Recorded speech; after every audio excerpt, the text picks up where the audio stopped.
People ask me a lot, what's the best action camera? And that's a hard question because different action cameras are better for different things. But I can tell you what my favorite action camera is, and that's this one. We're gonna talk about this camera today. Whew.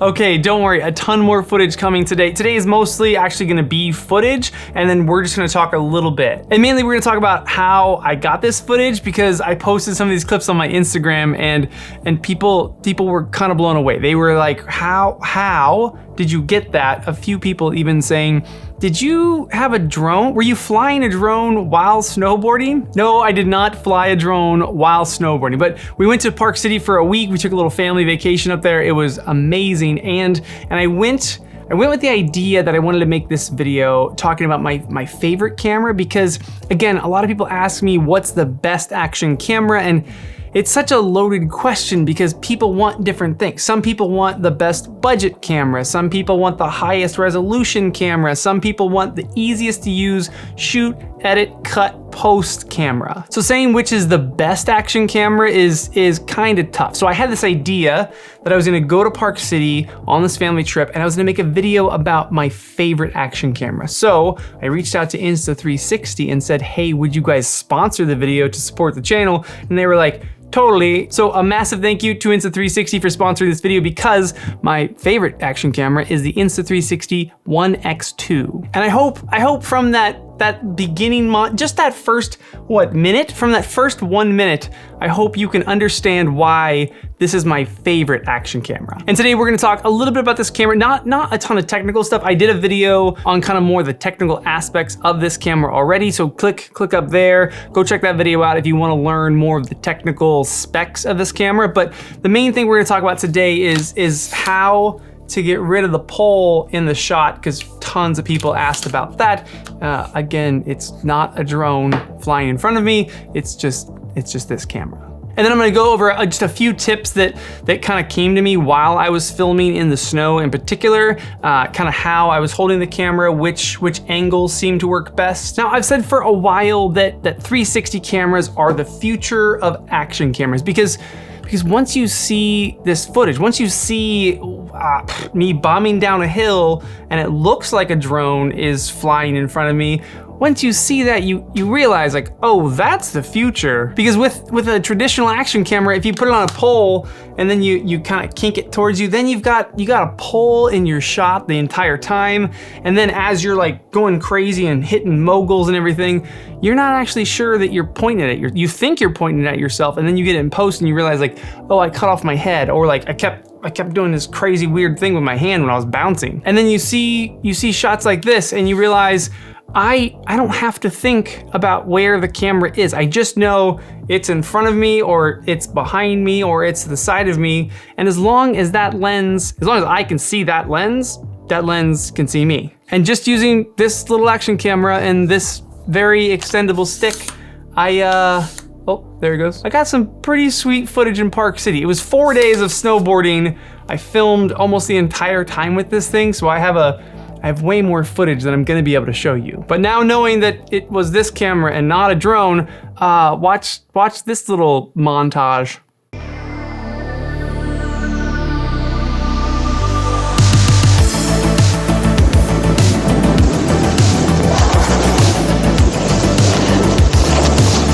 Oh, this is awesome, dude.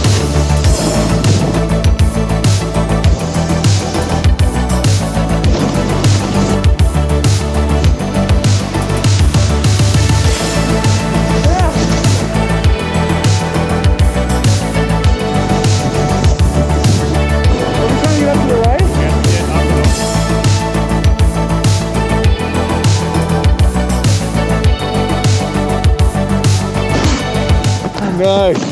All right, so we just gotta bomb this and get to that. Yeah.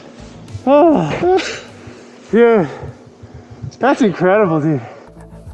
Yes, that is incredible. That's what you can get with a 360 camera. All I was doing was holding this pole in front. Wait, like, hold on. I'm gonna make it shorter so you can tell. But I was riding down the hill, holding this in front of me, or holding it like this behind me, or sometimes I was holding kind of a perpendicular to the run shot. And then I was just snowboarding. You don't have to think about this camera very much while you're doing the thing that you're doing, which is my favorite thing about it in the action sport realm. Because a lot of times, if you do have a normal action camera, you've kind of got to be thinking about how it's pointing at you. So you're trying to snowboard, but you're also trying to like aim the camera at you, or maybe your friend's right in front of you, so you're trying to aim the camera at them and like get the shot.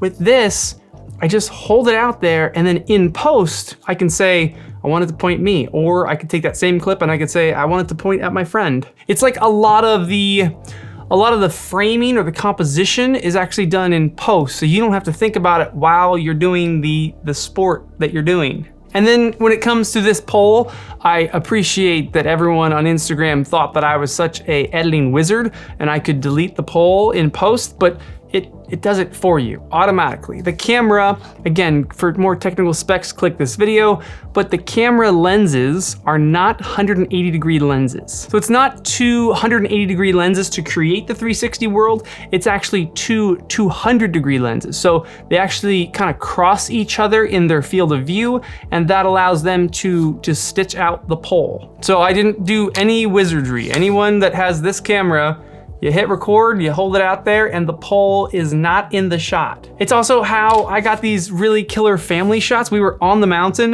and everyone was like, everyone get over here for a family shot. I just flipped it to photo mode. I held it out as far as I could. We got everyone together and boop, boop, boop, boop, click. Family shot with no pole in it. It looks like someone else took the picture of us. And then again, because it's a 360 world, in post, I choose, do I want it to be 16 by 9? Do I want it to be 9 by 16? Do I want it to be 1 by 1? Does that make sense? Now the 360 workflow, is that an extra step? Absolutely. You have to film footage, and then you have to go into either the desktop app or your mobile app, or you can import them into Adobe Premiere or Final Cut Pro, and then you can do the reframing in there. But you do require that extra step to get to the point where you have a video file that you can then chop up and turn into a video. And for some people, they don't want that. They just want to be able to film one direction, export, and be done. But for me, I mean, again, you saw the footage, and you're gonna see more footage.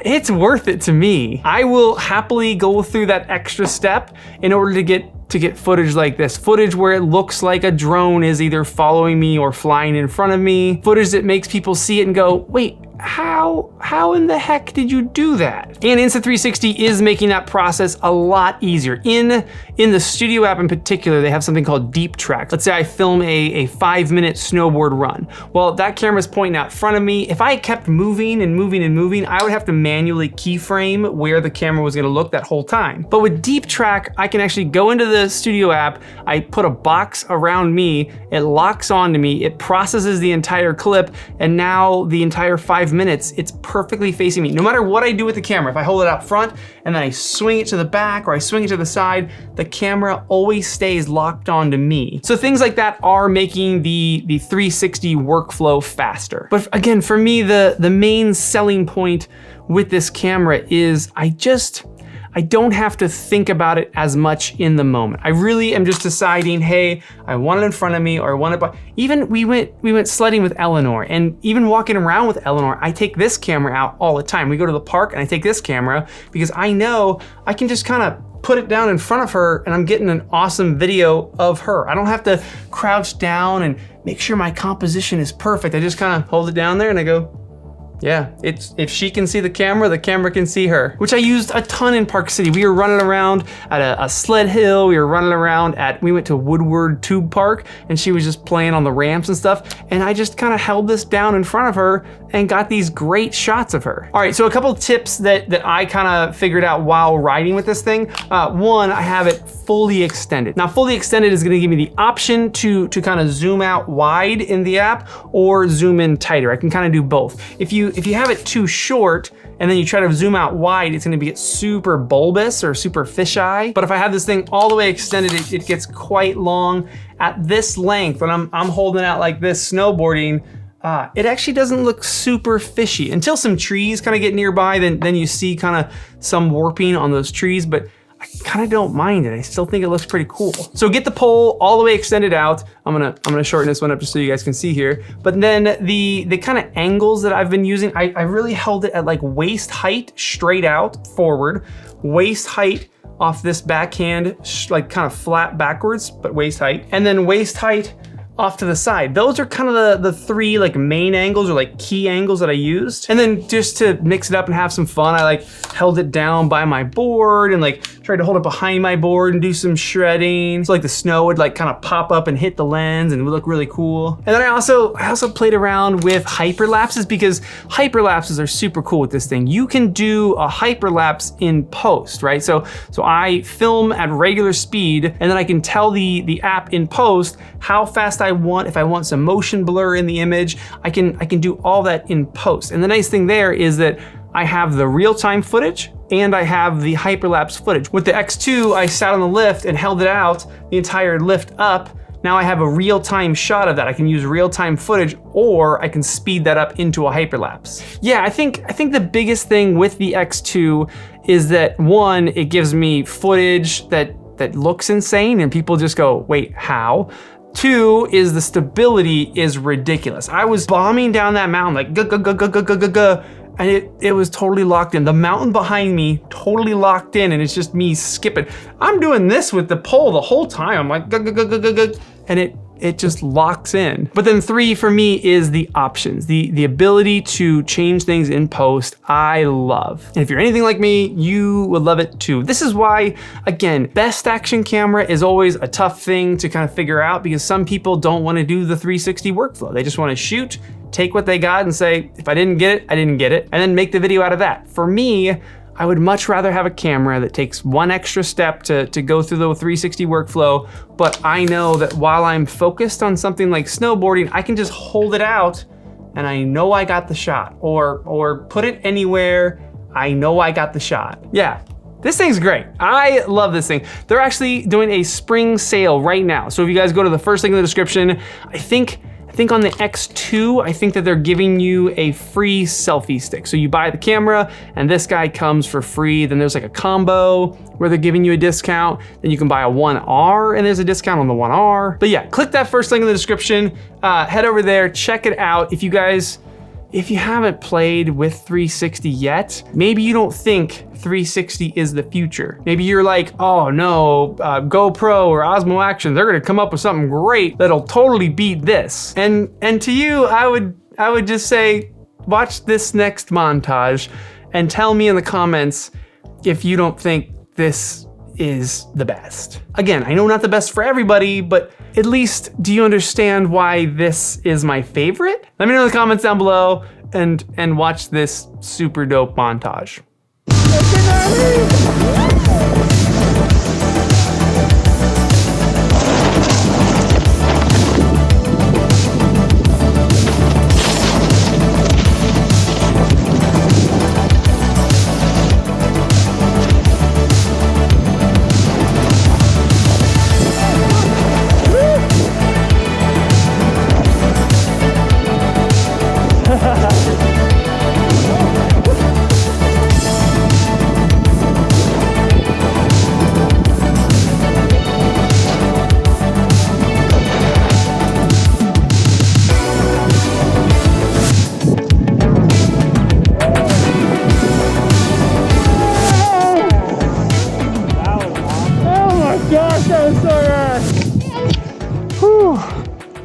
It's been an incredible week. I hope that this kind of just shows you why this is my favorite action camera. Again, yes, it's 360, so you've got to do the workflow for the 360 process, but that's gotten way, way better. There's just kind of no other way to get these shots. This is incredible. All right, just gotta finish this run, then I'm done.